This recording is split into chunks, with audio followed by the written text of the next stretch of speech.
Et nous sommes de retour au plateau pour la dernière partie de cette émission. Nous abordons notre quatrième sujet. Nous parlons à présent du Togo et des municipales. Démarrage timide de la campagne électorale.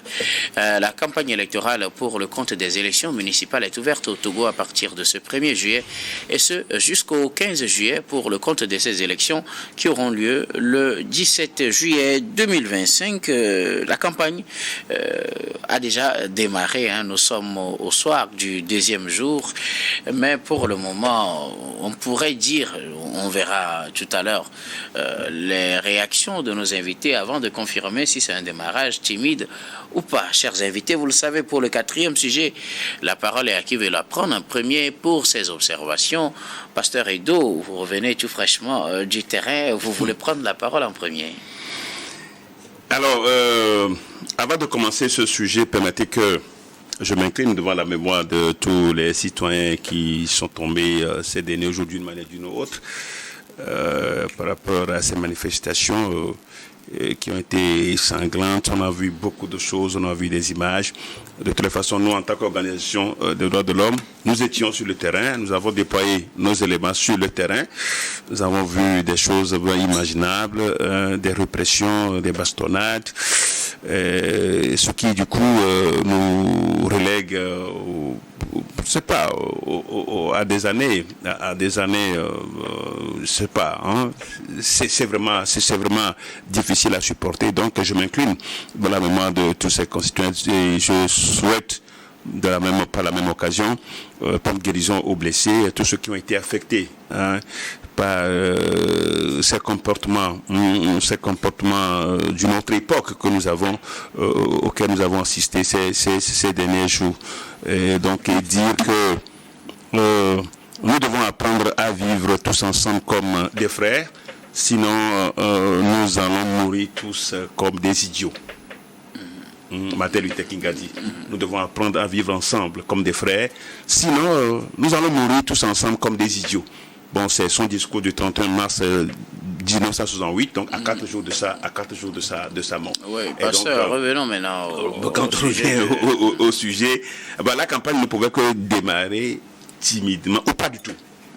Ça n'a pas du tout démarré, ce n'est pas timide, mais ça n'a pas démarré. Bon, il y a quelques-uns qui commencent. Ça n'a pas du tout on démarré. On voit quelques rares affiches. Nous, à notre niveau, au niveau de la voie des 100 voix, nous sommes dans Golfe 2, dans Golfe 6, Golfe 3, dans vos 2 et dans vos 3. Donc dans 5 communes, nous sommes dans 5 communes. Rien n'a commencé. Nous avons eu à approcher les autres, à contacter les autres. Donc apparemment il n'y a pas grand-chose. Pourquoi? Parce que le contexte est très complexe et que par rapport à tout ce qui s'est passé, les douleurs sur les cœurs et les amertumes dans un pays comme ça, commencez pas à faire la campagne, juste on vient de sortir de ces répressions-là, on vient de sortir de cette situation difficile.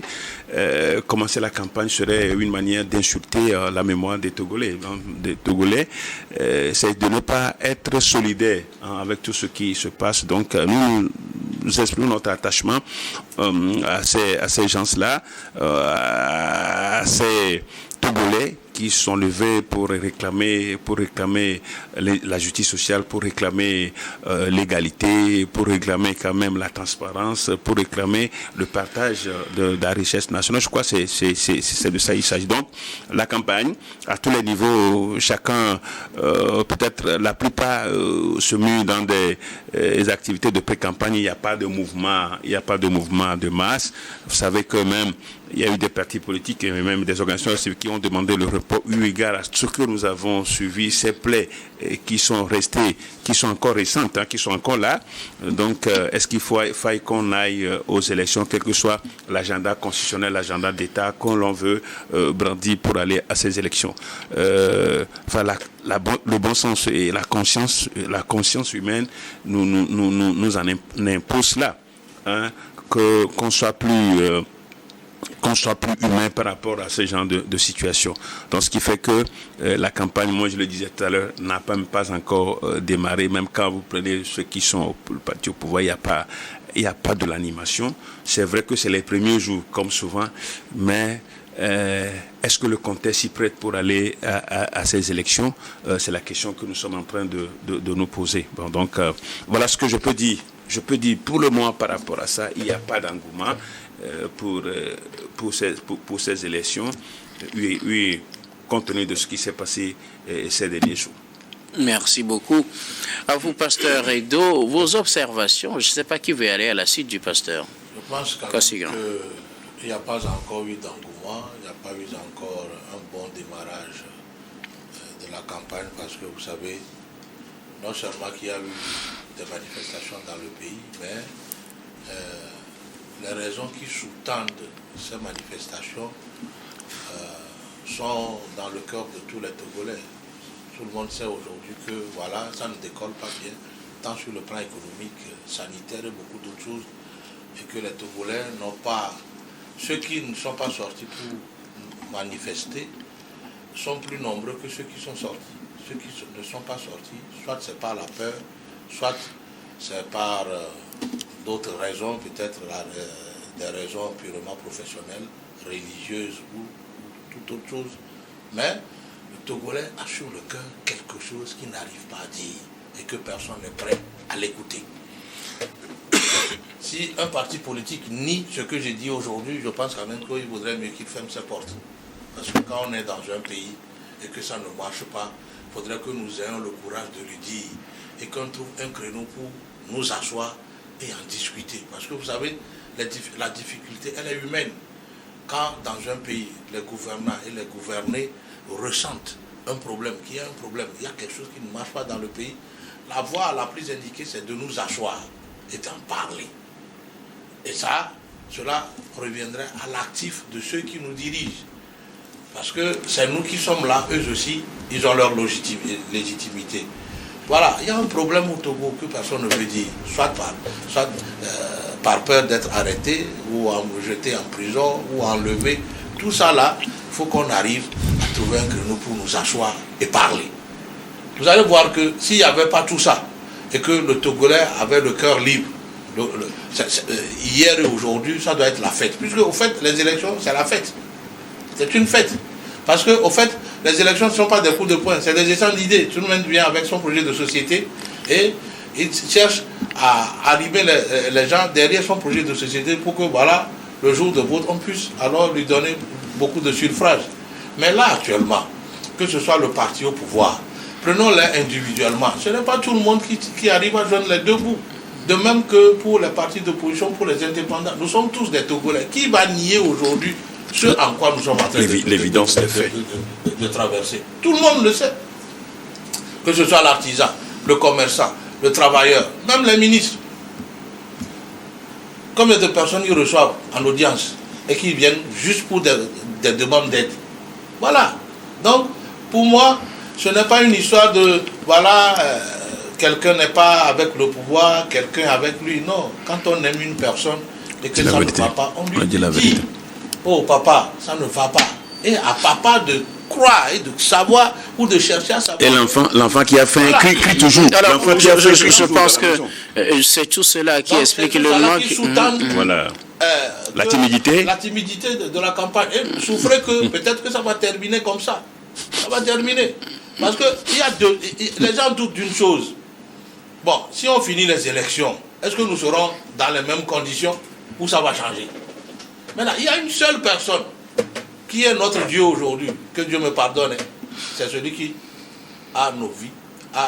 Qui tient nos vies. Qui tient nos vies. D'une manière ou d'une autre. D'une manière ou d'une autre. C'est lui qui doit rassurer tout le monde.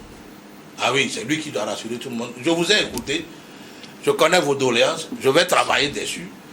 Aller aux élections, voter. Et là, les gens même vont lui donner leur voix pour dire que, ok, votons plutôt pour papa, pour que voilà, qu'il puisse être content et nous satisfaire. C'est tout. Merci beaucoup à vous, Robert Kwasigan, à côté. Alors, Firmet Ekoagbo, quelle observation sur ce démarrage de la campagne pour le compte des municipales de juillet 2025 au Togo? Non, moi je ne suis pas trop surpris par rapport au démarrage timide, parce que moi j'ai vu déjà hier, j'ai vu dans un quartier c'est quoi on appelle ça, c'est cortège, non? Quand des gens, il y a assez de motos et tout ça. Pour la caravane. Ouais, caravane, j'ai vu ça. Je me dis, c'est le 1er juillet. C'est ce que je me suis dit. Donc ça a commencé déjà. Donc c'est seulement ce que j'ai vu. Bon, le fait que ça soit timide, moi, ça ne me surprend pas. Mais moi, c'est pas par rapport au contexte. Mais souvent, je me suis rappelé aussi quelques campagnes antérieures. Ça a souvent commencé comme ça. Peut-être aujourd'hui, le contexte est un peu plus particulier. Mais l'autre chose, c'est aussi par rapport aux partis politiques et aux organisations de la société civile qui ont demandé à ce qu'on reporte les élections. Donc, vous imaginez, vous ne pouvez pas demander le report et commencer la campagne en même temps. Peut-être vous allez attendre à ce que peut-être l'autorité suprême réagissent par rapport à votre doléance. Mais peut-être ils vont attendre 2-3 jours. Si ça ne réagissait toujours pas, ils vont entrer en campagne. Les organisations de la société civile, les partis politiques qui ont demandé le report, c'est-à-dire le Carré et ses amis qui ont demandé le report. Donc peut-être ils vont attendre 3-4 jours, peut-être 5e, 6e jour, ils vont aussi commencer par battre campagne. Donc c'est pour ça c'est un peu timide. Il y a le report qui joue forcément. Les premiers jours, peut-être les partis politiques ne sont pas tellement prêts. On voit, chacun essaie de voir ce que l'autre va sortir pour pouvoir répliquer sur le terrain. Donc c'est un peu ça. Par rapport au contexte en particulier dont je parle, vous savez, moi je me dis, les élections locales, il y a assez de revendications sur nos cœurs, comme Robert Kosigan l'a dit tout à l'heure. Nous avons assez de problèmes sociaux, surtout c'est sociaux. Moi, j'ai pas de problème politique, je suis pas politicien. Nous avons des problèmes sociaux. Alors, moi, je me dis que les élections vont être un canal d'expression pour nous. Les élections vont être un canal d'expression parce que c'est les élections locales. C'est dans nos localités. Donc c'est le moment pour nous de choisir qui nous voulons, qui nous trouvons capables de pouvoir développer à l'avenir nos localités. Peut-être aussi nous ne sommes pas d'accord avec ceux qui nous gouvernent actuellement dans nos localités, dans nos communes. Alors c'est le moment peut-être de les sanctionner. Alors si nous sommes toujours d'accord, nous partageons leur vision, alors c'est le moment de leur dire, ok, nous votons pour vous. Ou peut-être s'il y a peut-être des gens qui viennent avec d'autres visions que des visions antérieures qui avaient dirigé la localité les 6 années antérieures, alors c'est le moment de leur dire, vous, nous portons notre choix sur vous. Donc c'est pour cela que moi je dis, c'était pas nécessaire, ou ce n'est pas nécessaire qu'on reporte, parce que c'est aussi notre moment de nous exprimer. C'est un moment d'expression pour la population, surtout à la base. Parce que les problèmes que nous avons, les problèmes c'est des problèmes à la base. Électricité, vie chère, les prix des produits de première nécessité sont en train de grimper. Au Togo, vous savez, il y a de cela quelques temps, les ignames, entre-temps, c'était 3500, 5500, 3, 4 comme ça. 3. Maintenant, aujourd'hui, vous pouvez payer une igname, c'est-à-dire un doigt, comme ça, à 3500. Ça veut dire, les problèmes, c'est les prix des produits de première nécessité qui ont flambé. Donc, c'est des produits à la base. Alors, nos problèmes, c'est fondamentalement lié à la base. C'est fondamentalement lié aux premières nécessités, électricité, eau, carburant, nourriture, marché et tout ça. Donc c'est le moment de dire, nous pouvons nous exprimer à la base. L'occasion nous est donnée de nous exprimer. Et la deuxième chose, quand on demande au président du conseil, moi aussi au départ, je me dis, il faut qu'il parle. Oui, moi je souhaiterais qu'il parle. Qu'on nous parle d'un quelqu'un dialogue. Parce qu'on va dialoguer avec qui? Par rapport au dialogue, ça se fait déjà avec le CPC, cadre permanent de concertation. C'est-à-dire les partis politiques qui sont là, entre le gouvernement ou le parti au pouvoir et l'opposition, le gouvernement, qui sont là déjà. Maintenant, par rapport aux manifestations, on ne voit pas d'interlocuteur.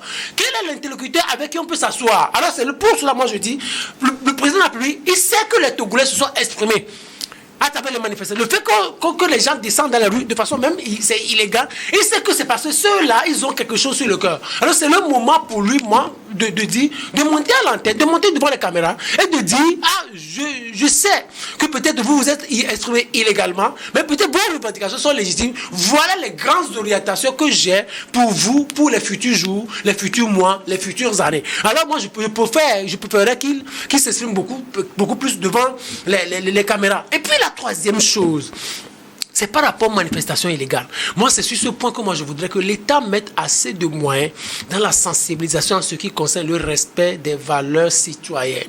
Moi, ça me fait tellement mal que des gens sortent et que peut-être d'autres meurent ou qu'ils retournent à la maison blessés. On n'a pas besoin de ça parce que c'est par rapport à la maîtrise des valeurs citoyennes. C'est-à-dire, il faut que les gens sachent que lorsque l'État dit « ne faites pas ceci », vous ne devez pas en réalité le faire. Merci beaucoup à vous, Firmin Teko Agbo. Alors, nous parlons de la campagne électorale. Je voudrais qu'on revienne sur l'essentiel de cette campagne électorale pour le compte des municipales. Vous savez, les Togolais ont commencé par réexpérimenter cette décentralisation, surtout avec les municipales à partir des dernières élections municipales qui remontent à 2019 et à 2018. Hein. 2019. Il y a 6 ans. 2019, effectivement. Alors, aujourd'hui, durant cette campagne, les électeurs, ou bien les candidats plutôt, iront vers les électeurs pour leur faire des promesses. Qu'est-ce qu'on attend réellement d'un conseiller municipal? Puisqu'il faut faire aussi un peu de pédagogie dans cette campagne électorale. Oui, mais ce 2 juillet, je me rappelle encore 2 juillet 2019, c'est 2019 quand je me suis rendu compte que nous avons été élus on proclamait les résultats il y a 6 ans jour pour jour. S'il y a 6 ans jour pour jour on a été élus, les résultats ont été proclamés. Donc je voudrais d'abord, je vais juste revenir, mais je voudrais dire que dans le cas actuel, par rapport aux manifestations, je crois qu'il ne faut pas qu'on continue par dire que des manifestations illégales, parce que le peuple à un moment donné peut s'exprimer par rapport à ses besoins et de ce qui a été fait. Maintenant, le conseiller municipal, c'est-à-dire ce qui est important est de savoir, le conseiller municipal, c'est un élu local dans une commune donnée qui a le devoir d'être le courroie de transmission entre le peuple et puis le conseil municipal. Comme si, vous prenez le conseil municipal, c'est comme si c'est une assemblée nationale en miniature qui délibère de la vie de cette communauté, délibère de tout ce qui concerne l'éducation, la santé, l'économie, les infrastructures, l'assainissement, et donc qui vote le budget communal. Et puis, donc, délibère et donc donne l'outil aux maires et les adjoints, et accompagnés avec les services techniques pour pouvoir mettre ça, pour pouvoir exécuter les directives qui ont été données par le conseil municipal. Donc, le conseil municipal a un rôle très important à jouer. Parce que le conseil municipal, c'est vrai, comme il est dans une localité, donc, il s'assure des besoins, des difficultés, des trucs qui rapportent souvent au conseil municipal, là où il y a le débat. Il y a le débat au conseil municipal. Des fois, ce n'est pas facile. Des fois même, des gens quittent le débat parce qu'il y a des sujets vraiment qui sont très âprement discutés. Donc, voilà, c'est un peu le rôle. Et ailleurs, on a fait l'expérience de 6 ans de cela. Cela doit apporter beaucoup de choses au peuple, aux citoyens. Mais il ne faut pas aussi peindre en noir tout ce qui a été fait pendant les 6 ans. Il ne faut pas peindre ça en noir. Parce que l'administration est rapprochée de l'administré. Vous voulez faire quelque chose maintenant, vous le faites sur champ. Vous voulez faire quelque chose à Ménian, vous le faites là-bas. Vous n'allez plus à Vaughan. Vous voulez faire quelque chose à Sédomé, vous le faites à Tokli. Vous n'allez pas à Tablebo comme le temps. Donc il faut quand même qu'on ait en idée que pendant 6 ans, il y a quelque chose qui a été fait. Mais il y a encore beaucoup de défis en termes de taxes où les populations ont dit on les a tellement harcelés par rapport aux taxes. Et donc, c'est des expériences que nous avons acquises et que prochainement, on verra ce qu'il faut faire pour pouvoir alléger la tâche aux populations. Donc, c'est la manière de gérer les communes, les populations à la base, c'est très important. Et le conseil municipal joue ce rôle dans une communauté ou bien dans une commune. Robert Conséquent à côté. Oui. Il ne faudrait pas que les gens pensent seulement au budget de la mairie pour devenir des conseillers municipaux. Ça fait un. Il faudrait que ceux qui veulent devenir maires, alors sachent comment mettre ensemble les opérateurs économiques de leur commune pour que pour créer de la richesse. Pour créer de la richesse et non les mettre en conflit. Voilà. Les mettre en conflit ne produira rien pour la commune. Même si on essaie de les mettre ensemble, chacun dans son métier, et les positionner pour que les affaires de chacun puissent alors marcher, cela permettra à la commune de gagner de l'argent. Merci beaucoup. Donc, si à je vous prends, tous. par exemple, le cas... Mais s'il vous plaît, nous arrivons pratiquement. voilà. Je reviendrai à vous tout à l'heure pour vos mots de fin. Nous arrivons pratiquement à la fin de ce numéro de Regards croisés. Nous allons faire notre habituel dernier tour d'étape. Ce sera pour vos mots de fin sur un sujet de votre choix. Je recommence par vous, pasteur. Alors, je voudrais, une fois encore, comme je l'ai dit tout à l'heure, comme je l'avais commencé au cours de ce sujet, dire combien de fois le peuple togolais est attristé parce que des familles sont endeuillées. Les images ne sont pas bonnes à voir. Et le Togo... Dans le débat. Oui, justement. Les images n'étaient pas bonnes à voir, comme je l'ai dit. Donc, le Togo a traversé un moment très difficile. Et je souhaite vivement que les esprits se calment et qu'on comprenne de la hauteur politiquement, qu'il y ait de la hauteur politique. Et cette hauteur politique, c'est le numéro 1 togolais actuel qui a cette responsabilité. C'est à lui. À 100%, c'est lui qui a la carte à jouer, c'est lui qui a la carte à la main. Et le peuple togolais attend. Mais c'est comme si on a un chef de famille, mais quand un enfant qui a faim ne peut que crier. Il crie, même si vous avez des invités, si vous avez des gens avec vous, lui, il crie jusqu'à ce que vous lui donniez à manger. Dès que vous lui donnez à manger, il se tait. Et c'est ça le rôle que le chef de l'État ou bien le président du Conseil a à jouer. Et ça, tout le monde attend jusqu'à quand il va s'adresser à nous pour nous prouver qu'il nous considère et qu'il prend en compte ce que nous sommes en train de dire. Donc, nous, en tant qu'organisation de droits de l'homme, nous avons constaté des violations flagrantes des droits de l'homme ces derniers jours dans le pays. Et je ne veux pas dire plus jamais cela, parce que c'était ça ce que le président dit en 2005 à Takpamé, plus jamais cela. Malheureusement que les travaux de la CVGS sont restés dans les tiroirs et qu'aujourd'hui on est en train de rééditer les choses à caractère violent, ce qu'en principe, ce qui doit être l'une des recommandations, c'est-à-dire la garantie de la non-répétition des événements à caractère violent. Merci beaucoup à vous, pasteur Edo Komi. Vous êtes le président du mouvement Martin Luther King. Vous êtes également le premier adjoint au maire de la commune Golfe 2. Merci d'être passé sur ce plateau. Candidat aux élections. Ah, ok, d'accord. Candidat aux élections municipales encore. Toujours dans le Golfe 2. Ah, merci beaucoup au pasteur d'être passé sur ce plateau. Firmez quoi, beau mot de fin. Deux petites choses. La première chose, moi je souhaite que ce soit des conseillers municipaux jeunes, surtout du secteur privé, qui soient élus. Parce que lorsque vous avez des maires peut-être retraités et qui peut-être ont tellement fait la fonction publique, ils ne seront pas tellement dynamiques en matière de création de richesse. Parce que pendant longtemps, ils ont reçu des salaires à la fin du mois. Et alors que lorsque vous êtes du privé, vous pouvez peut-être avoir des ambitions, une petite ambition pour votre localité, pour votre commune, chercher à créer de la richesse pour les jeunes, pour toute la communauté. La deuxième chose, nous, au niveau du Centre de recherche et de géopolitique internationale, nous souhaitons une très bonne campagne. Nous avons sorti un visuel où nous disons oui pour une campagne électorale apaisée pour cette municipale 2025, non à la violence. Dieu bénisse le Togo. Merci beaucoup à vous, Firmin Teko Agbo, chroniqueur politique, également directeur du Centre de géopolitique, Centre de recherche et de géopolitique internationale qui porte votre nom, Firmin Teko Agbo. Merci d'être passé sur ce plateau. C'est tout un plaisir. Merci aussi. Merci beaucoup. Robert Kossigan, à côté, vos mots de fin. Les jeunes, vous avez déjà dit à papa ce qui vous dérange. Je demanderais que vous fassiez une petite trêve le temps que papa vous réponde. Parce que la vie, elle est unique et chère. Je suis président d'association des jeunes depuis 1997. Je dois les défendre et les conseiller. Donc le conseil, papa vous a déjà écouté. Donnez-vous une petite trêve le temps qu'il vous réponde. Merci beaucoup.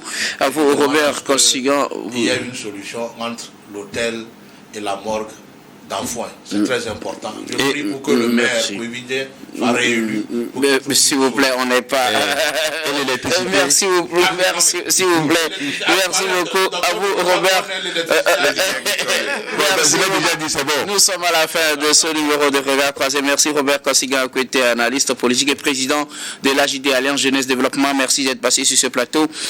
Nous disons également merci à toutes les équipes techniques et rédactionnelles qui nous ont aidés à préparer et à présenter cette émission. Merci beaucoup à Yves Kofi Maounion à la réalisation, à Signon Wampa à la diffusion, à Thomas Choyi et Rebecca Vesso à la caméra et surtout à vous très chers téléspectateurs de nous avoir suivis. C'est la fin de ce numéro de Regard Croisé. Je vous retrouve demain avec le même plaisir pour un autre numéro.